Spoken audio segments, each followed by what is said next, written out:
Hi there, friends. My name is Victoria, otherwise known as Lone Wolf Knits Online, and welcome back to my little podcast here where I talk about all of my fiber makings. Today is my mid to late November now update, and I have a lot to say. I've been doing a lot. Especially a lot of spinning, and I have some very typical layout for you today. In terms of, I have some finished objects, I have some works in progress that I want to talk about, and I also want to talk about, very briefly, a festival I went to earlier this month. It is the Sacred Sheep Festival, where I got this beautiful mug that I am now drinking my coffee out of. Today's episode is going to be really rapid fire, and I will throw all the links below to my Ravelry project pages. I have a lot going on. It feels very busy right now, as I'm sure resonates with a lot of y'all, especially this holiday season. There's just a lot going on, so you'll have to excuse the air drying hair here and some of my scatterbrainedness. But I hope you're sipping on something delicious. You have something fun to work on while we chat here, and thank you so much for joining me today to talk about all of this. So let's start out with Sacred Sheep. It has a very beautiful logo this year. It is a festival in its second year, so it hasn't been going on for a while, but last year's this is my first year, so I'm not familiar with what happened last year, but it's in Portland, Oregon, and it's a fiber festival, fiber yarn, and they have classes, they have obviously some vendors, but it's more low-key than I would say a flock festival, which I went to earlier this year over the summer. Some of the same vendors, but most of them I think were local to Portland, Oregon.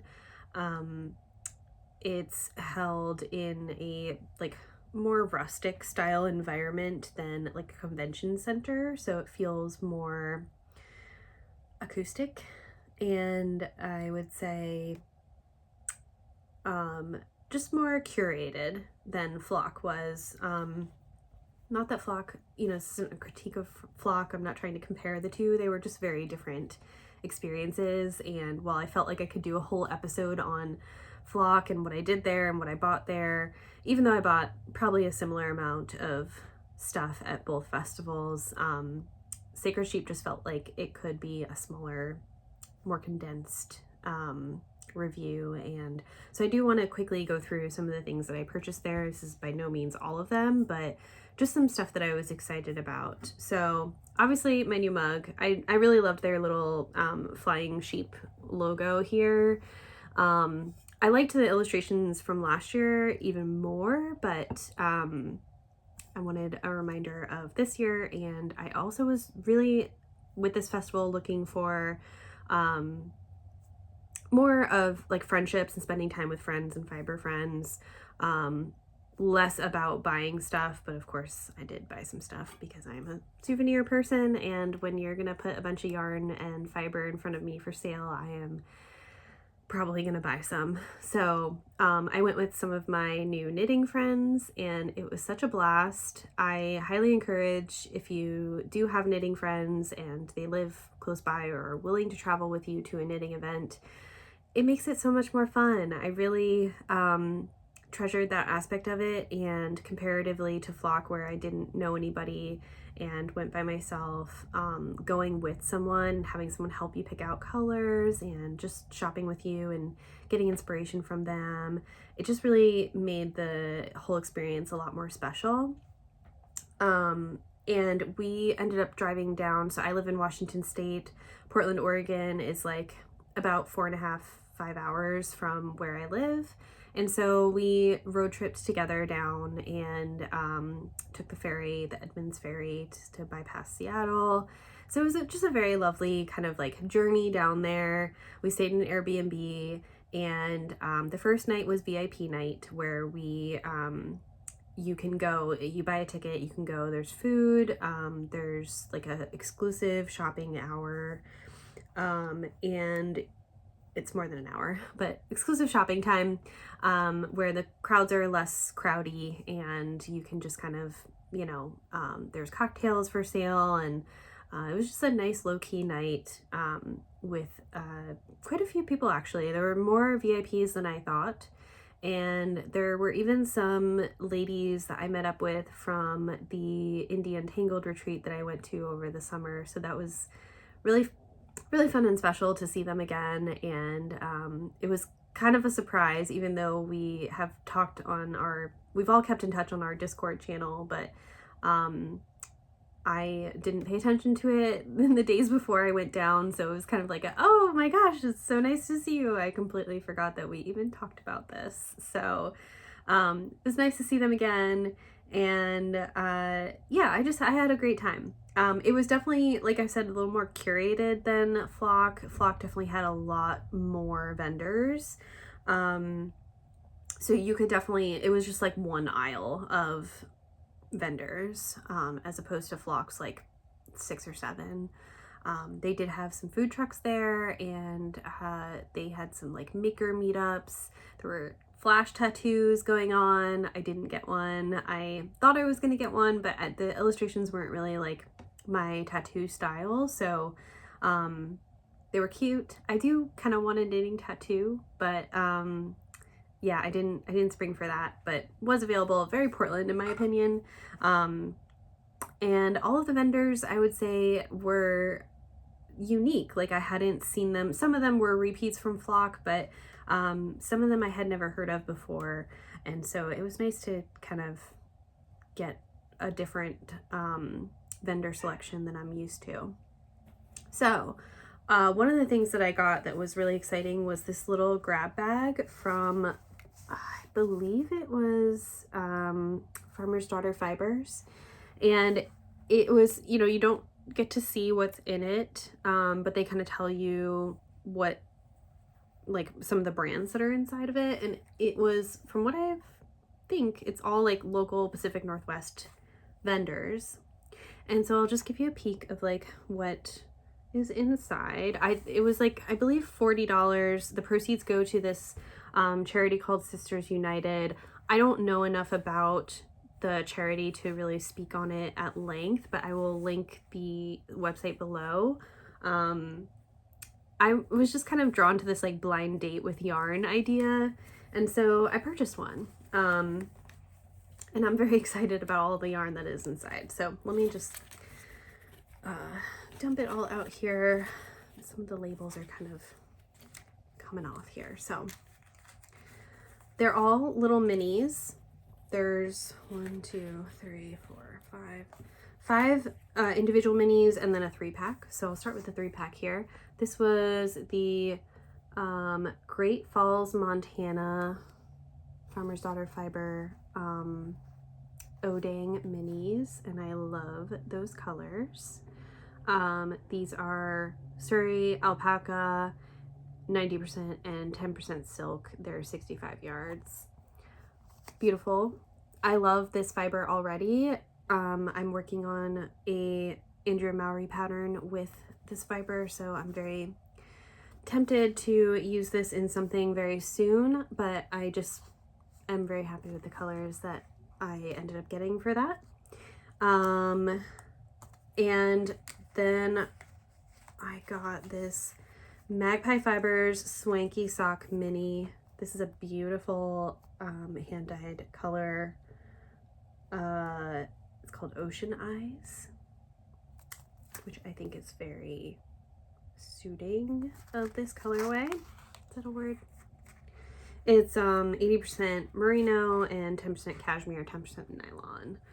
I've used Swanky Sock before, so very excited to have a little mini in my collection now.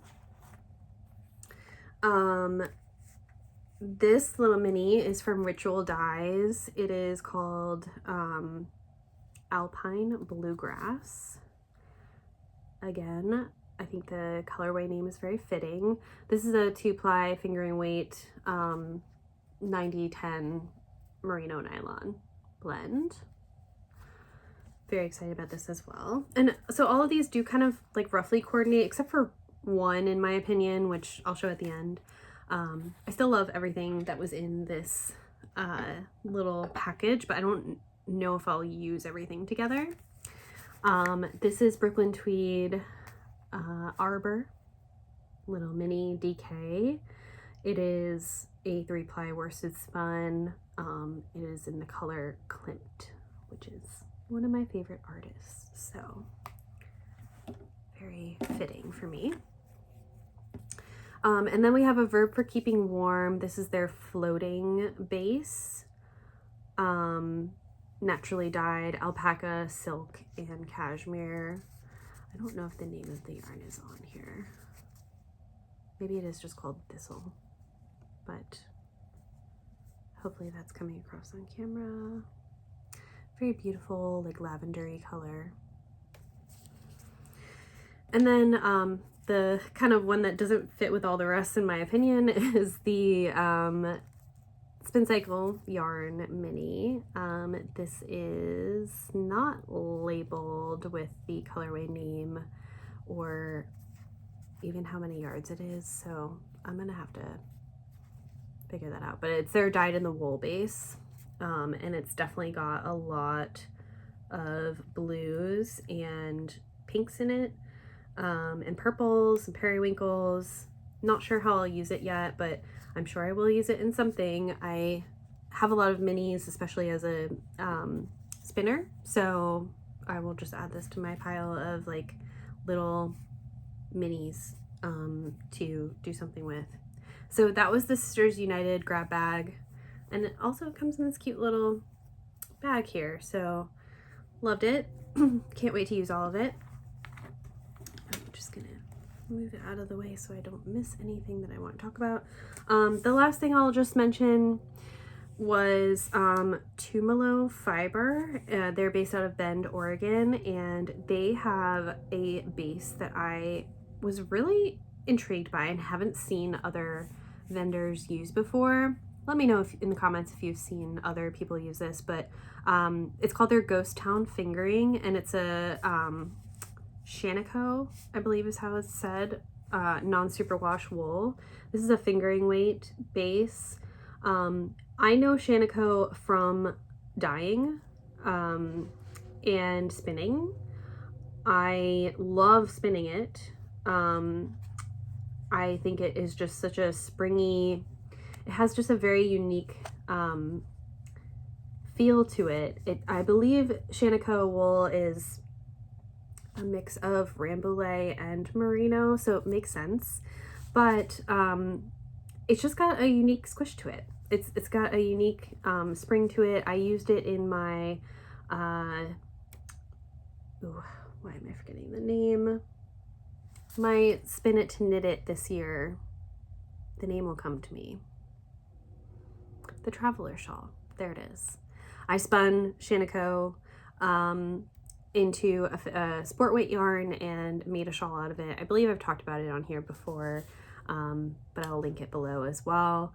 So I was just really excited to see this on a commercial yarn base, and I absolutely loved this color. So I believe what this is going to turn into, the color is called Rabble Rouser, which I also think is just really fun.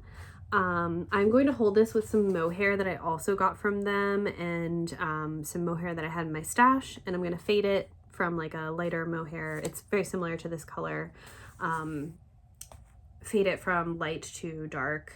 It's going to be a sweater, and I think I have to swatch for it, but I think it's going to be the Sorrel sweater by Wool&Pine Designs. I have been on a major Wool&Pine Designs kick. I have been test knitting for them, and I have just been really enjoying their patterns. They're also the friends that I went to Portland with, so it's just been a Wool&Pine's year. I met them at the Indie Untangled retreat earlier this summer, and I've just been really in love with all their patterns, learning about their design process, getting to know them individually as people. They're really, really nice. Love their whole Discord channel, love their test knitting experience. So really grateful also that I've found them in terms of new patterns to knit from. Like I've seen their patterns before. I think they came on the scene in like 2020. So they haven't been around for a while, but they have the most beautiful photos and really intriguing knits, lots of color work. I was initially, like, their stuff had sat in my favorites for so long because I was just so intimidated. Even as a pretty long-term knitter at this point, I tend to gravitate towards things that are more easy and like mindless knitting. So I wasn't really ready for the intensity of their projects, but I'm so glad that I kind of pushed outside of my making comfort zone for that, because I think there is a lot to be said about fully focusing in a chart and like having that take up all of your concentration versus just knitting plain stockinette while your mind is still running in the background. I think there's, you know, seasons and times for both, and I definitely have like easy projects and more complicated projects on my needles now. But I just feel like I branched out and have learned some new skills, and it's really not hard with their patterns because they're they link videos to help you out. Their whole Discord channel, you can go there and say, hey, I need some help with a pattern, and they are really responsive. All of their test knitting also happens in Discord, and I really like how organized that is. So yeah, love it, loving Wool&Pine, and I will actually jump into some of their patterns right now. I'll move into my finished objects section of this podcast here. So first finished object that I'm very excited to talk about are the Snowdrop Mittens from them, Wool&Pine Designs. Hopefully the camera will focus. Yes. So this is knit up in Kelburn woolens. I believe I'm saying that right, but sorry if not. These are DK weight. It only took me, I knit the size small, and it took me maybe 158 yards. I absolutely love the fit of these. They went so quick, especially as a sock knitter. I don't think I've actually ever completed a full pair of mittens before. I've completed one mitten, but had second mitten syndrome, I guess. I mean, the design of them is just so stunning. They went so quick, and they were still engaging, still really fun to knit. That twisted rib at the top here really keeps your fingers nice and warm, and I like how it kind of pulls in the fabric at the top so that it's not too floppy. Like I don't really enjoy mittens that have a lot of flop, or they feel like they're not squeezing my hand a little bit. These aren't like limiting my movement. I can still completely stretch out my fingers, but I feel like my fingers are still warm, and the thumb fit is really great. The design on the front is just absolutely stunning. I love the little, I think this is called a Latvian braid or a cable. And then the crochet bobbles on these were really fun. So if you're new to bobble knitting, knitting a bobble without a crochet hook can be a little bit, in my experience, they haven't turned out very great, but these are so perky and they stand out really well. They're super easy to make with a crochet hook. I don't have a whole lot of experience with crochet, but they were super easy with a video tutorial. So yeah, I really love this sea green too. I'm loving the little bits of, it has like some tweed bits. You can see like a little bit of yellow right there. It's gonna go really great, I think, with my kind of tobacco colored jacket that I have for my like super wintry jacket. I'm so excited about these. So I got to test knit these, and I'm very thankful to Wool&Pine for letting me test this for them.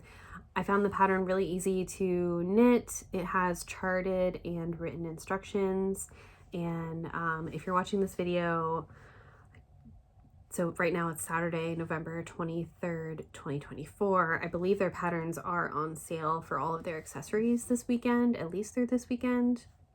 So if you're on the fence about purchasing one and you need it to be a little cheaper, now is a great time to purchase that.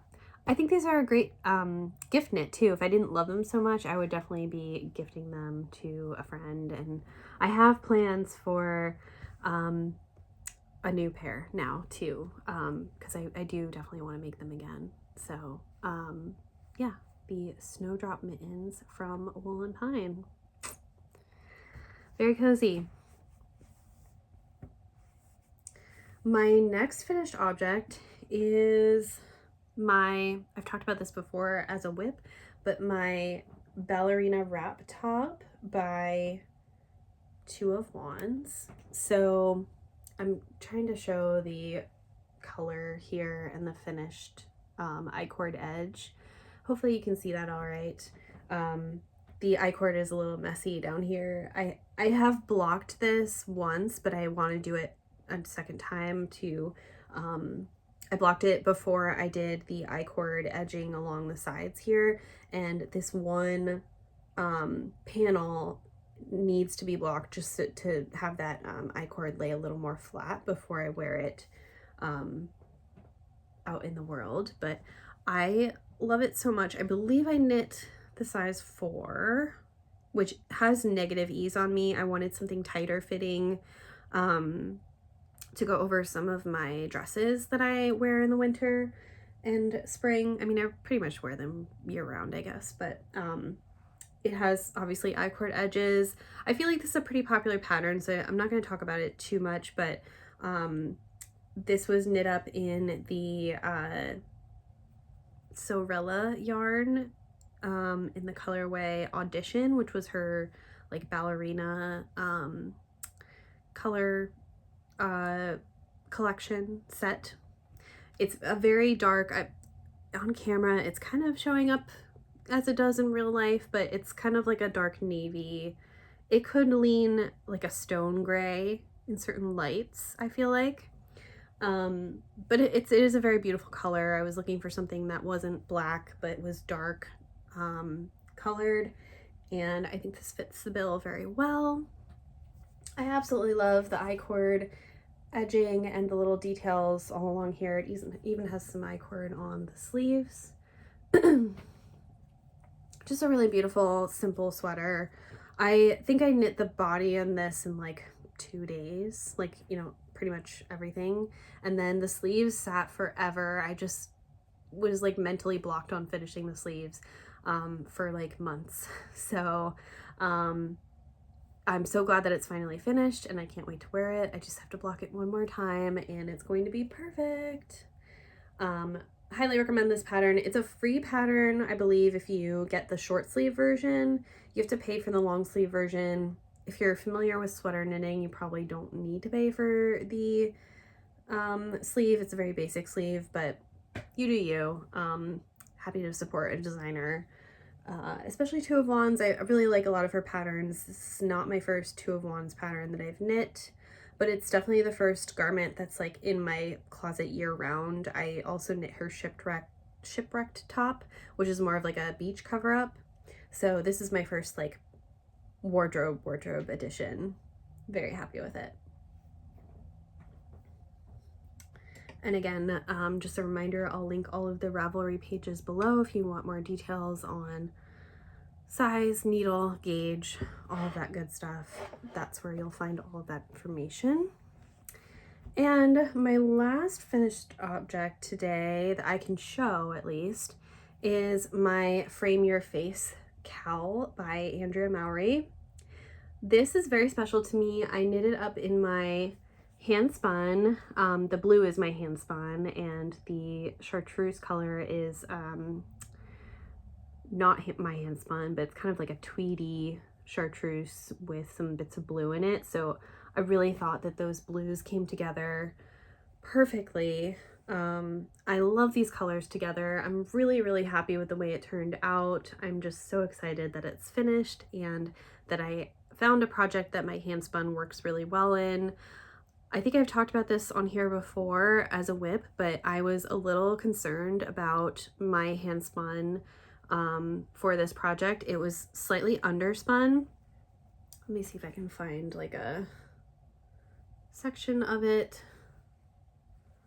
I mean, honestly, this pattern is great for hand spun just because of, you know, the color transitions, but I think it's also great because once you're putting, you know, stranded color work in something, it kind of strengthens the hand spun. And now I'm not really finding like a good example of where it's really underspun, but you'll have to believe me, it's really underspun.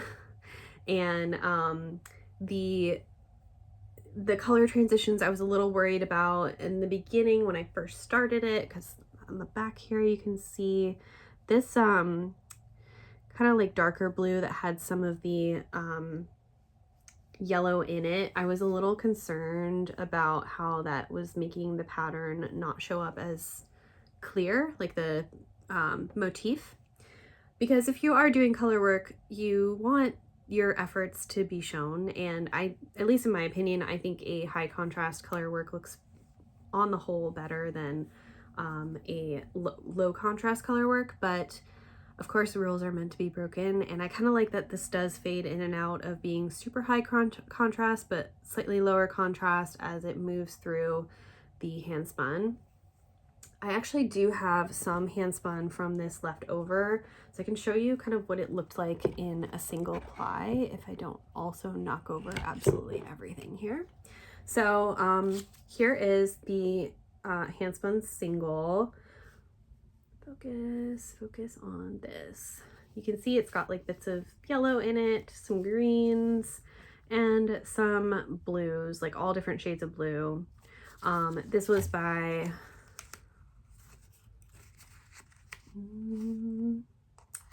Edgewood Garden Studio. I've mentioned them on here before. I really like spinning with their braids.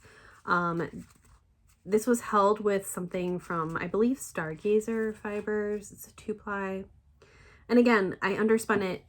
I'm new to spinning. This was probably like not my first, but one of like my first 5 hand spun projects. And so I still have some left over. I don't know where the cake is, but just really happy with how this turned out. Love the pattern too.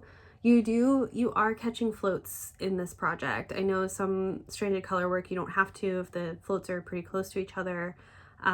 You are catching floats for some rows, and so for me that is what takes the longest with color work. You kind of get into a groove of knitting with 2 colors at once otherwise, but catching those floats for me just as a thrower takes some time. So this was a labor of love.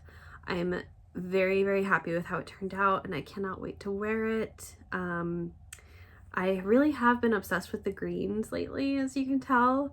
And I have one whip that I'll also show that's very similar colors to these. So I'm having a moment with these colors, but I am now transitioning to purples and pinks.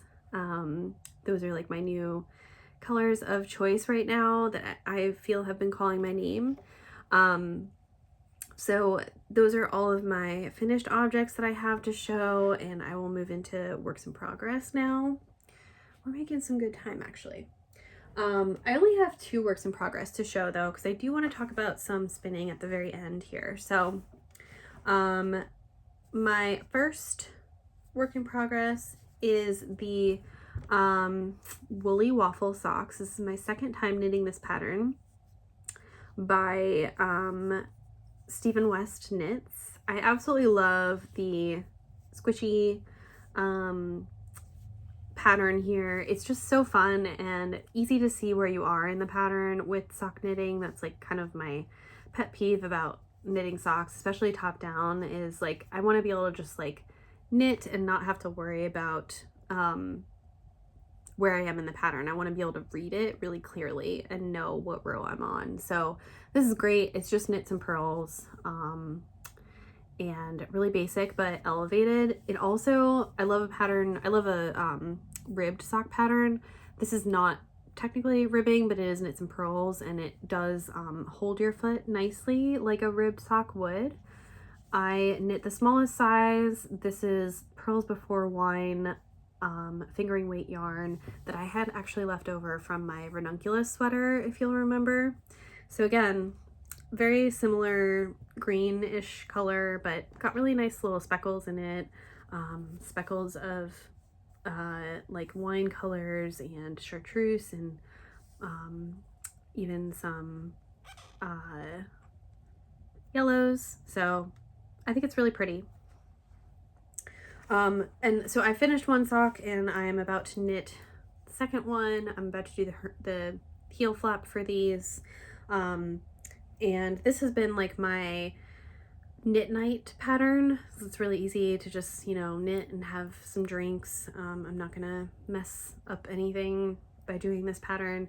So I will probably, I'm hoping to finish these tomorrow. Knit night is tomorrow, and I'm hoping to finish these so that I can free up these needles for the Andrea Mowry Oxbow sock knit along. I have no business knitting more socks and or adding another sock project to my list, but if I can get these done, we'll see. I love a good sock knit along, and I love a good challenge. So I kind of really want to join that one, but I have a lot of other things going on. So we'll see. It is in a new project bag that I got at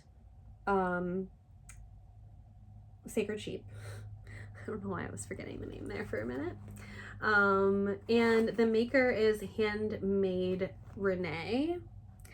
I needed some new project bags, especially like sock project bags. I really wanted a drawstring, and I really liked this motif. I bought this one first, and then I actually bought the like yellow bottomed one behind me. That's like the rest of my work in progress wall. Not all of them even. I still have some works in progress elsewhere throughout the house, but those are all like my project bag collection. And I really needed some smaller ones, and I wanted some drawstrings. So these are really great. They're like fabric top, but I think this is like a leather or pleather bottom, so it doesn't get like moist or stained from laying it on a counter or water, whatever is on a bar top. I love these bags, and they're super easy to like throw in my regular purse. They don't take up a lot of space. You can really squish them down. So yeah, that's my woolly waffle socks.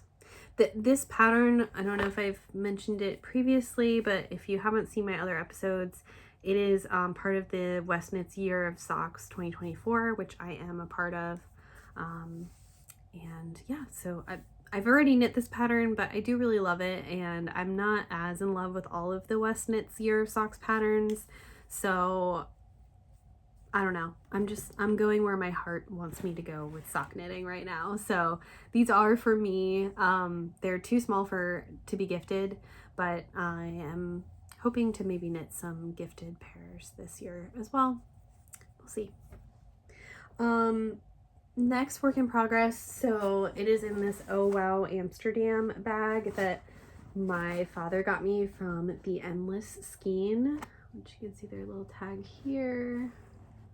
That's a yarn shop in Cold Spring, New York, which is my local yarn shop when I am in New York with my family. I love this bag so much. It was so cheerful, and I love the colors. I think it was a custom design for the Endless Skein, and I actually have plans to get another one because I love them so much, and their patterns are just so fun. So Oh Wow Amsterdam, which I think hopefully is based out of Amsterdam. But I love the stitching on these. I mean, you can kind of see it's got like these really cool like fluorescent stitching, and I love a contrast drawstring. I love everything about these bags.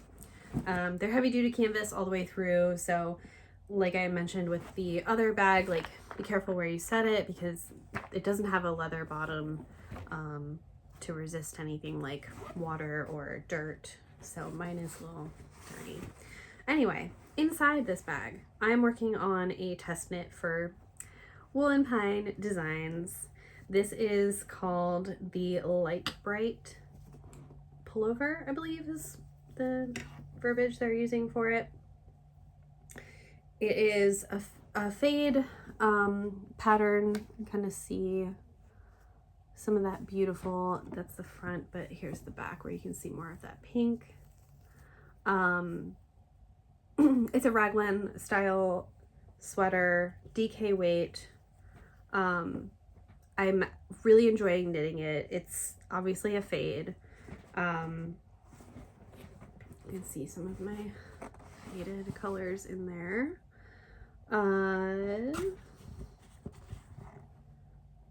I absolutely love these colors. The artist behind this yarn is Spun Right Round, and this is their Squish DK. I've knit with this before, but I've never done a full sweater in it, and I'm really enjoying the DK sweaters. I know that's very in right now, but yeah, I just really love how intense these colors are and how beautiful they are together. Whoops, this is a fade. So I got the same colors that were used in the sample. It'll fade to kind of like a navy blackish charcoal color towards the bottom, and obviously I have not put on the neckline yet, but I really like how it's turning out so far. I really enjoy this fade. I fell in love with it at Sacred Sheep, and I had to have the colors. I am making the size 4, which is I believe it's size 4, maybe size 5. I don't know that they go by numbers, actually.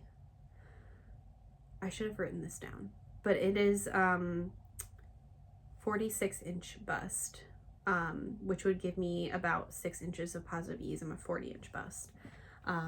I did actually knit a gauge swatch for this. I do that for all of the Wool&Pine sweaters and projects that I make because I actually want to make sure that I'm on gauge for them. Other projects I'm not as fussy, but because Wool&Pine has more complex patterns, I do not want to be ripping this out and starting over. So I do knit gauge swatches for everything I do for them, and I have to say I'm coming into an era of really appreciating the gauge swatch and enjoying the process of making the gauge swatch, really getting to know the yarn first and having these beautiful swatches at the end. So you can kind of see some of my swatches up there. Anyway, I'm really enjoying knitting this so far. Looking forward to talking about it more as I get further, but that has been taking up a lot of my knitting time right now. I have the sleeves obviously on hold here, and it is going by a lot faster now that I'm onto the body and through with the increases. I have not tried it on yet. I'm gonna finish the collar neckline and then I'm gonna try it on before I knit the sleeves just to see where I'm at. But I think I am gonna do the short sleeve version. In fact, I need to do the short sleeve version because I don't have enough for long sleeves. But I'm very excited about this. So that's the last work in progress that I wanted to talk about, and my hair is getting tangled here. I have, of course, many other works in progress and throughout my house, but those are the two that I'm like felt like talking about today, I guess. Now I want to talk about some spinning. So if you're only joining me for knitting, thank you so much for joining, and you don't want to hear about spinning, that's just what I'm going to close out my episode with. So I have been doing a lot of spinning. I've just been on a real spinning kick, and unfortunately though, I have a Achilles injury and I'm in a boot that I've been in for about 3 weeks now, maybe a little less than 3 weeks, and I can't use my spinning wheel. So it has been, I've been trying to fulfill my itch in other ways. You can probably see in the background here, I have a e-spinner. I also have been really into spindle spinning lately, so I have a couple whips on those kinds of machines and spindles.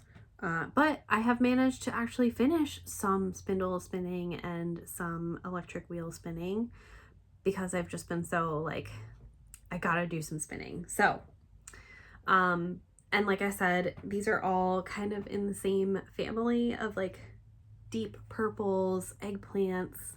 I've just been really into this color lately.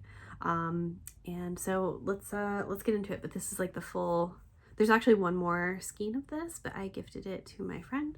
So let's go through it real quick. So I'll start with the one that I've gifted. This turned out to be a DK, and again, I would have had a third skein, but I gifted it, and the third skein was probably the heftiest out of all of the skeins. So I didn't measure my yardage for this yet.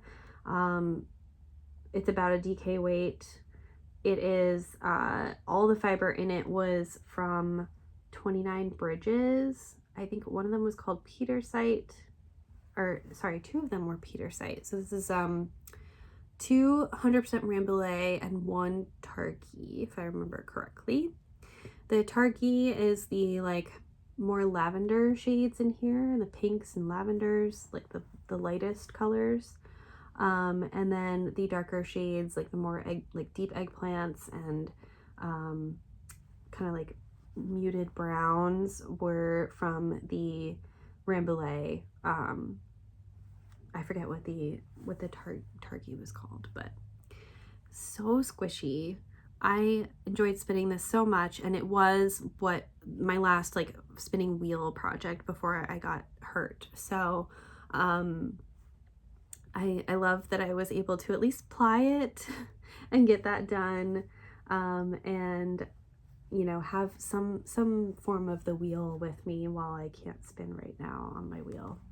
I love how it turned out. I cannot wait to see it knit up, and I loved gifting it, so I'm really curious to see what they make with it eventually. I'm not one of those people that like puts pressure to like, what are you doing with my hand spun? I've never actually gifted my hand spun before, so it felt very special to do that. And even if it never makes it into a project, I just felt really good about spinning it and gifting it to someone, and having them appreciate it was really fun and special. So yeah, I really am happy with the quality of my spin for this. I thought I kind of overspun one of the singles, and I probably did, but it turned out with the other 2 singles to be a really beautiful balanced yarn. I'm not sure if I even mentioned that it's a 3-ply, but I think it was probably implied that it's a 3-ply.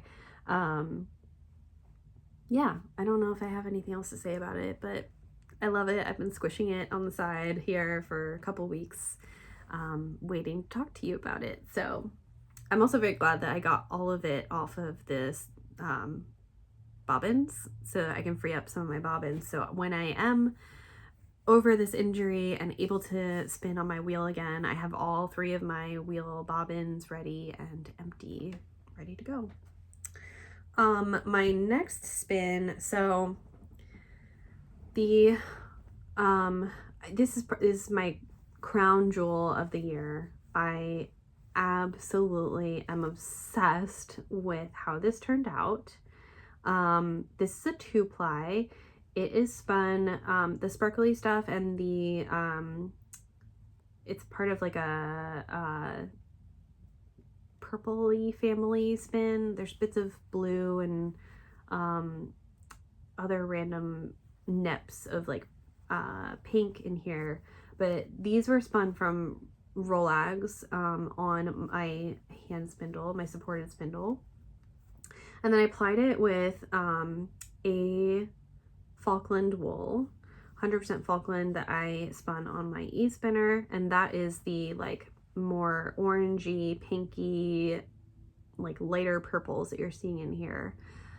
I just am like so in love with how this turned out. Hopefully it's coming across on camera really well, but it just absolutely sparkles. I love how fun this is and how just beautiful it is, and I'm so in love with it. I can't wait to use it, but I also don't want to use it because it's so precious and one of a kind. The Rollags that I spun the purples from were by Silly Sheep Designs, who I don't think is going to be doing this anymore. I don't think she's going to be making Rollags anymore, and I'm very sad about this. I love her Rollags so much. I have maybe 3 or 4 sets left, and I just bought out some of her other Rolag sets. She's on Etsy. really, really great rollags. I just love how they spin up. I love how unique they are, and I have a couple of her bats too that I really enjoy. But my favorite 2-ply of the year so far. My last finished spin is this 2-ply. I think it's more of a fingering weight, maybe a sport. I'm not quite sure. But I absolutely loved how this turned out as well. I was not expecting it to turn out quite like this. So this is the same purples and like sherbet kind of colors that were in this skein. I had some left over of that Falkland wool, which I bought at Northwest Yarns, by the way. It was a hand-dyed braid that I believe it was called Prototype by their Leviathan fiber line. And this is my first time spinning with it, and I loved it so much. I'm really tempted to go and get another braid of that this weekend, but we'll see. I just love how sunset-y the colors look in these. So for this one, I spun it with a sock yarn, or a sock braid, yeah, from Wound Up Fiber Arts. And that was the mostly white that you're seeing in here. It has some like ochre colors as well, but it was mostly white and like very brief little bits of ochre and pink.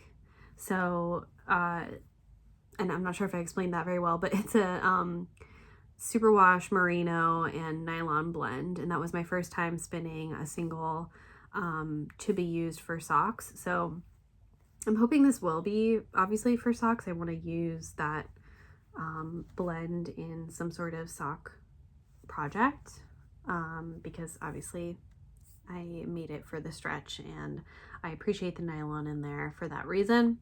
But it was hard to spin comparatively to just having come off the Falkland wool. It's slippery. It doesn't have anything to grab onto because those little teeth of the fibers have been removed in the superwash process. Plus the nylon, it's very slippery. So there's definitely some thick and thin bits in here, but I am pretty proud of how evenly I was able to get it. And I just love how unexpectedly barber poled this turned out. I knew it was going to be high contrast, but I just really love how it turned out. So love that. My only whip that I want to show for spinning is another piece from Silly Sheep Designs. This was called the Solar Storm. It was a bat, and obviously I was not great about how I wound this onto the bobbin. Not very even, but it felt like spinning art. It's definitely an art yarn. If you're familiar with like a knit collage kind of yarn, this was very textured, very like, I don't know, it flew off of my hands and into the bobbin, and this is obviously just the single ply of it. I don't know what to ply it with next, so please give me your advice and suggestions below. I don't want it to be a super chunky art yarn, but I do want to apply it with at least one other thing. I was trying to figure out if I should do black or white. I think it's going to be something like in that vein of like a very solid, not variegated, not hand-dyed color, because I want this bat to really shine. But I really love how this turned out with it. It's got a lot of recycled sari silk on it, and I love the little bits in it. I loved how artful this was to make, so I felt a lot of joy making this.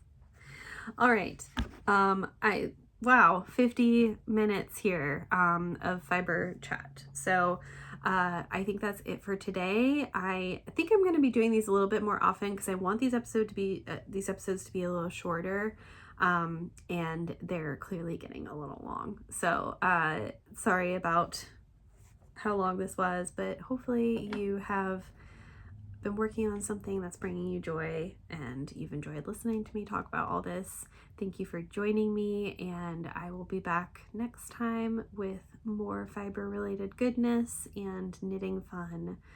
In the meantime, I hope you're working on something beautiful this holiday season. I just did a video a couple of weeks ago on holiday sweater roundups.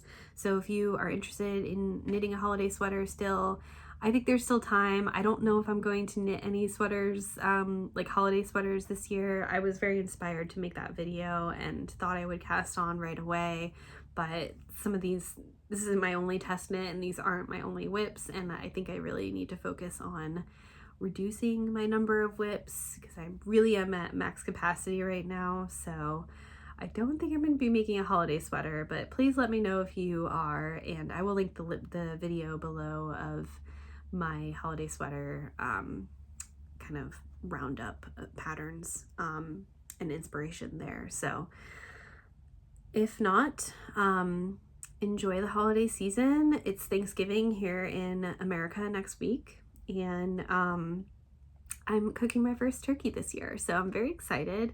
I've been a vegan for 8-ish years and a vegetarian for much longer, so this is my first year cooking a turkey.